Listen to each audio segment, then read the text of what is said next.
दोस्तों सब्जेक्ट चाहे जितना भी मुश्किल लग रहा हो आपको बस उसको लगातार पढ़ते रहना है, समझने का प्रयास करते रहना है और आपको दिखेगा कि वो सब्जेक्ट आसान बन गया है। हम लगाने वाले हैं सवाल 2025 जेईई मेंस के सर्कल चैप्टर का। दिया हुआ एक सर्कल जिसका रेडियस है 2, सेकंड क्वाड्रेंट में है और दोनों एक्सिस को टच करता है। तो यहां पर जब एक सर्कल दोनों एक्सिस को टच करता है तो उसका सेंटर होता है r, r या -r या +r या -r+r।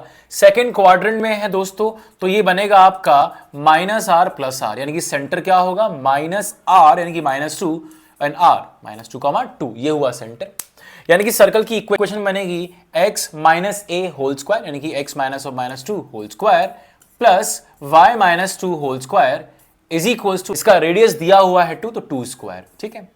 अब एक दूसरा सर्कल है जिसका सेंटर 2,5 है, मतलब कहीं यहां पर एक सर्कल दिया हुआ है और एक सर्कल जब आप बनाओगे यहां इस सेंटर पर जब आप सर्कल बनाओगे तो इस सर्कल को, पहले वाले सर्कल को दो जगह कट करता है। ठीक है, ये आपका 2,5। तो इस बड़े वाले सर्कल की इक्वेशन बनेगी x -2 का होल स्क्वायर प्लस y -5 का whole square equal to r square.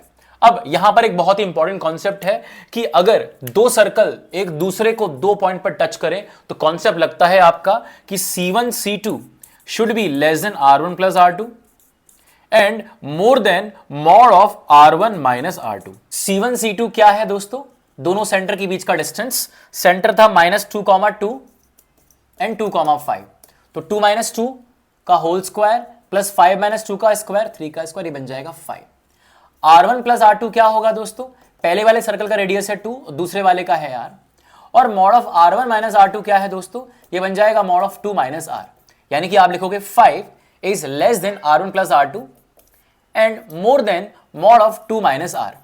यहां पर इसको सॉल्व करना आसान है। जब आप इसको सॉल्व करोगे दोस्तों आएगा R इज मोर देन 3, और जब आप इसको सॉल्व करोगे तो यहां पर आप खोलोगे कि अगर ये पॉजिटिव हुआ, अगर मॉड के अंदर वाला फंक्शन पॉजिटिव है, यानी कि जब 2 माइनस R पॉजिटिव होगा, यानी कि जब R 2 से कम होगा तब, तो ये बिना मॉड के खुल जाएगा और यहां पर आपको दिखेगा कि R इज मोर देन 3। यहां पर तो कोई प्रॉब्लम नहीं आई, बिल्कुल वही चीज आई, R is more than -3 sorry, which is obvious सी बात। ठीक है। अब दूसरी बात कि अगर मॉड के अंदर वाला फंक्शन नेगेटिव हुआ तो ये माइनस साइन के साथ खुलेगा, R -2 लेस देन 5, तो आएगा R लेस देन 7। तो R 3 से बड़ा है और 7 से छोटा है दोस्तों, तो इसका मतलब क्या हुआ? अल्फा इज 3, सिंस हमारे सवाल में दिया था R belongs to alpha to beta, यानी कि R बिलोंग्स टू 3 to 7, तो R है अल्फा है 3 और बीटा है 7। सवाल पूछा है 3 बीटा -2 अल्फा, जो आप कमेंट बॉक्स पे आंसर करोगे। और ऐसे बहुत सारे वीडियोस के चैनल को लाइक से सब्सक्राइब करना मत भूलना।